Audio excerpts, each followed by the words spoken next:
Как рекламите ви във Facebook и Instagram могат да спрат да се показват заради новата евровалута? Това е реален казус от 1 януари за каталожните реклами на наш клиент и се изискваше много бърза реакция от наша страна. В това видео ще ви споделя точно в какво се състои тази ситуация и този казус. Онлайн магазина на нашия клиент е на Shopify. Валутата и цените в продуктовия фид съответно се променят от лева, стават в евро. Това е супер и е правилното. Къде обаче е проблема?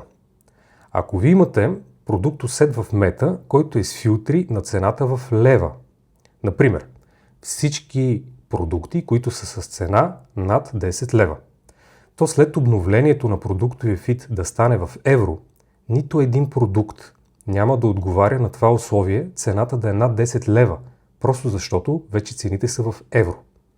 Съответно, продуктовия ви сет ще бъде точно с 0 продукти и рекламите ще спрат да се показват.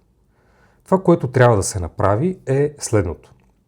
От Commerce Manager в Meta трябва да се редактират филтрите на продуктовия сет вече с новата валута на продуктовия фид, не в лева, а в евро. Така продуктите, които ще отговарят на това условие, няма да са 0, а предходния набор от продукти. Така всичко ще продължи да бъде наред с вашите каталожни реклами и след 1 януари.